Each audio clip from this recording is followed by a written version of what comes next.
تا حالا کسی دیدی به خاطر EF7 بیاد فوش بده به کس دیگه؟ ولی سر TU5 و XU7 یک سر فوش خار مادر بهم میدن. خدا شاید میزنن میکشن هم دیگه رو. عالمه حرف داشتم راجع به موتور XU7. ما در اصل قرار بود امروز این ویدیویی که دارین تماشا میکنین قرار بود تست و بررسی سمند سورن پلاس XU7P باشه. اشکال نداره، از این ماشین هم هنوز ویدیویی نساختیم تا حالا. سمند سورن پلاس با موتور EF7 رو اینجا داریم، یه ماشینی که یه سری تغییراتی تو این سالهای اخیر روش انجام شده، یه سری اصطلاحات جدیدی تو صنعت خودروسازی ایران به واسطه سورن پلاس وارد بازار شد. یه دونه معروف ترینشو میدونی چیه؟ فیلمبردار میگن داشبورد سوناتایی.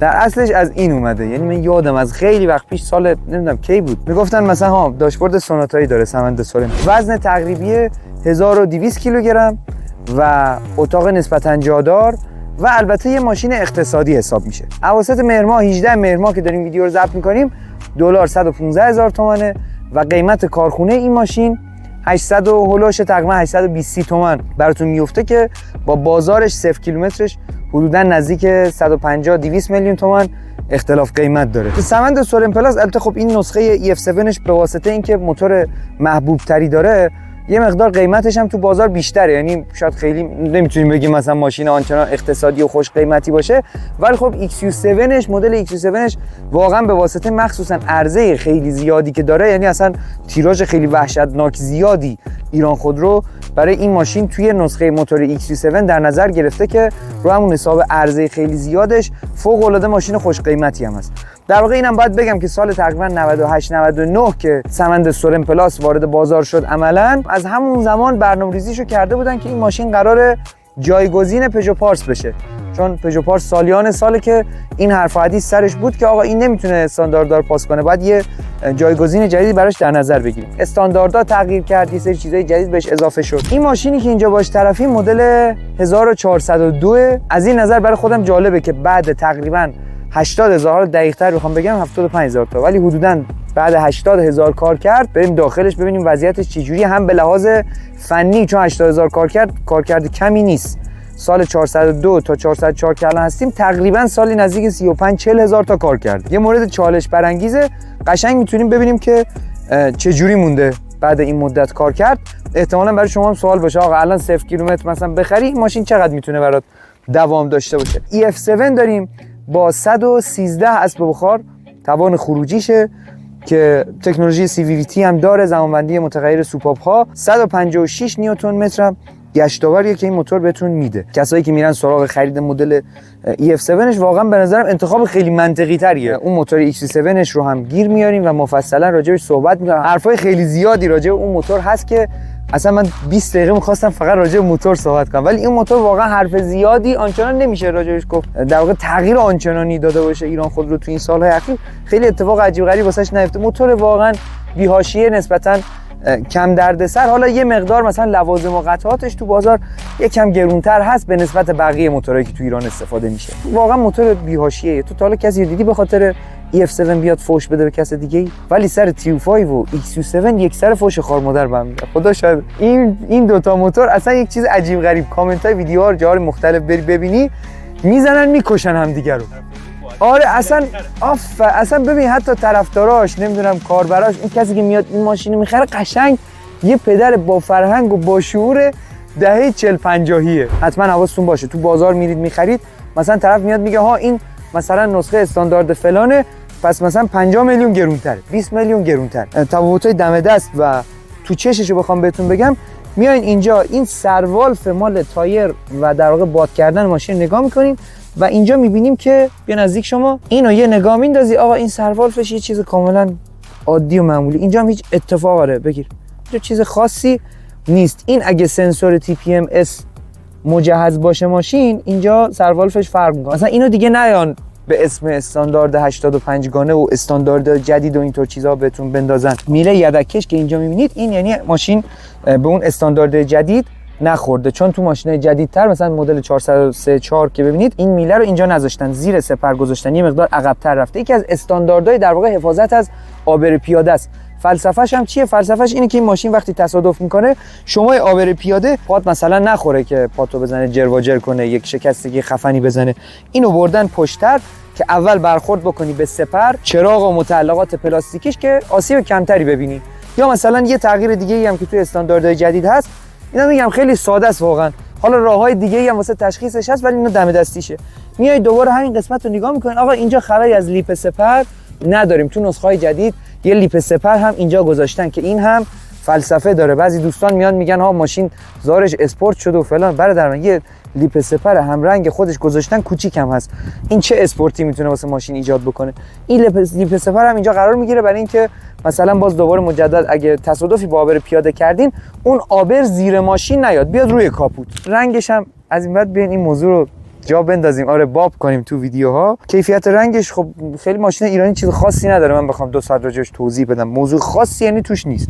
ولی خب صرفا همین ضخامت رنگش هم یه معیاری دستتون باشه که بدونید وضعیتتون چنده با خودتون. 96 خوبه نسبتا در من، یعنی به نسبت ماشین ایرانیه دیگه، خیلی انتظار عجیب غریبی نمیتونیم ازش داشته باشیم. میگم این ماشین اصلا کلا آدمای متین انگار میخرنش. این پلاستیکه رو 2 سال و نیمه هنوز من نمیدونم به قول رفیقم این چجوری دوام آورده هنوز. خود ماشین خیلی چیزاش عوض، این الان از خود ماشین سالمتر مونده، چسبش خودش ببین هنوز هست.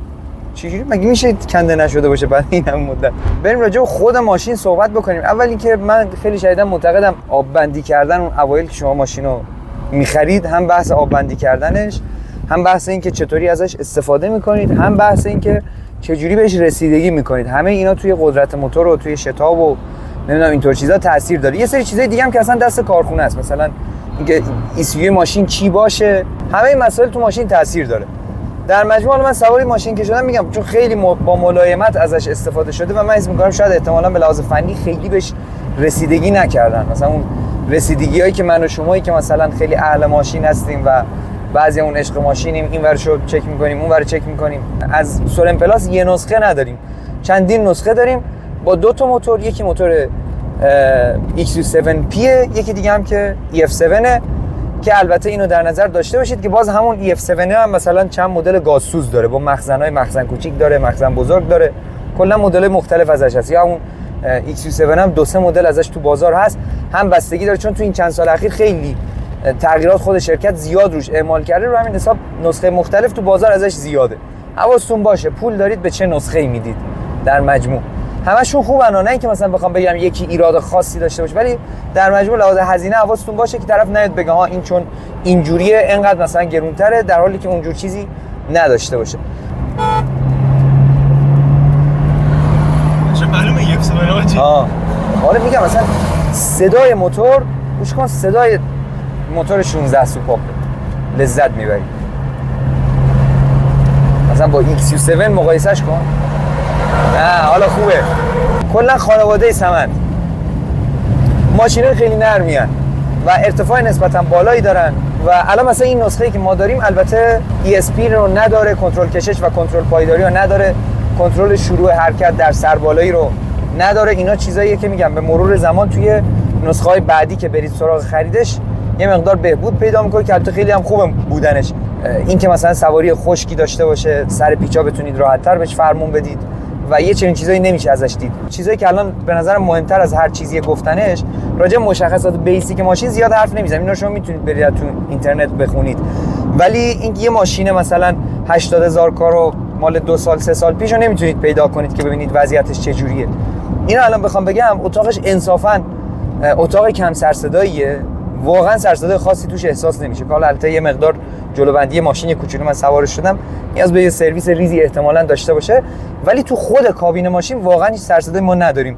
جادهمون جاده اصلا همواری نیست، فراز و نشیب زیاد داره و آسفالت با کیفیتی نداره و واقعا اینجا ما سرصدایی از ماشین نمیشنویم، ولی عایق بندیمون خوب نیست. الان این ماشین از کنار رد میشه به وضوح صداشو میشنویم. البته یه سری چیزا هم اصلاح کرده. مثلا ما اینجا روی داشبورد ماشین حالت چرمکاری داریم، به قولی سافت تاچه که خب جنسش هم واقعا خوبه. یعنی بعد گذشته 2 سال و نیم و 80000 کار نه ول کرده خودشو، نه شل شده، نه پوس شده، نه رنگ پس داده، هیچ اتفاق، کاملا سالم مونده. چرمکاری که روی فرمون داریم خب قربیلک فرمون اینجا چرمه، کاملا همه جاش چرم دوزی داره که خب اینم کیفیتش خیلی خوبه. روکش فرمون هم استفاده نکردن و با وجود استفاده نکردن از روکش فرمون کاملا خودش رو صفر گرفته. اینم یعنی یه استهلاک کاملا منطقی داره. اینجوری نیست که مثلا بعضی از ماشینا رو نگاه می‌کنی 30,000 تا کار کرده ولی انگار ماشین مثلا 80-90,000 تا 100,000 تا رفت. این بعد از 80,000 تا کار کرد واقعا به نظرم فرمونش سالم. البته نوع استفاده هم مهمه، اینکه اون کسی که صاحب ماشینه درست ازش استفاده کنه، ولی به هر حال ماشین خودش خیلی خوب حفظ کرده و یه چیزی به نظرم فراتر از حد انتظاری که از ماشین ایرانی داریم. عملکرد گیربکسش هم خیلی خوبه، ضرایب دنده خوبه به استثناء دنده 1 و 2 یه مقدار ناامیدتون میکنه، ولی تو سرعت بالاتر که میریم واقعا شرایط بهتر میشه و کاملا امیدوار میشید به ماشین. خب حالا اینجا بریم یه شتاب 0 تا 100 هم ازش بگیریم.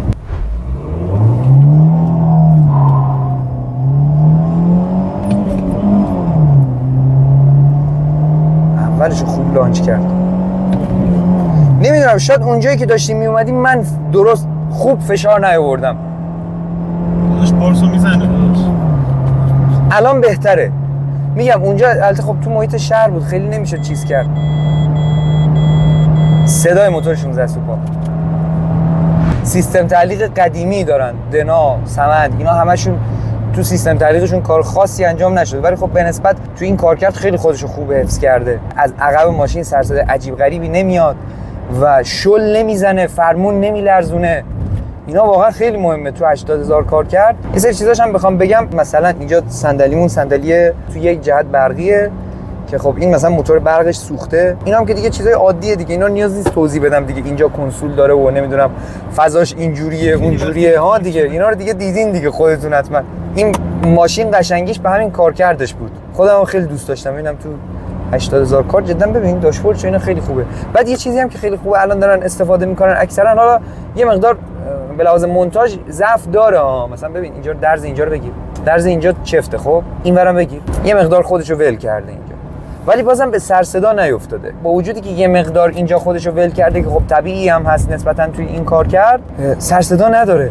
دمتون گرم که این ویدیو رو هم تماشا کردید. این ماشین الان که ما داریم ویدیوشو ضبط میکنیم 0 کیلومترش حدودا 950 1 میلیارد تومان این حدود قیمت میخوره و تو این کار کرده 80,000 تا فکر میکنم با 750 800 تومان بتونید بخریدش. در مجموع جنبندی بخوام بکنم، به نظرم خرید کلا سورن پلاس به نظرم به صرفه اون منطقیه. چرا؟ به خاطر همون بحث افزایش خیلی زیاد تولیدی که روش انجام دادن، ارزش خیلی زیاده. رو همین حساب جوابگو کاملا تقاضایی که تو بازار داره هست و ماشین خوش قیمتیه دیگه. دمتون گرم که این ویدیو رو هم تماشا کردید. نظرتون حتما راجع به این ماشین بنویسید. اگر داشتید، تجربه‌ای ازش دارید، هر چیز دیگه، خلاصه خوشحال میشم نظرتون رو توی کامنت ها ببینم. حتما مراقب خودتون باشید. خدا نگهدار.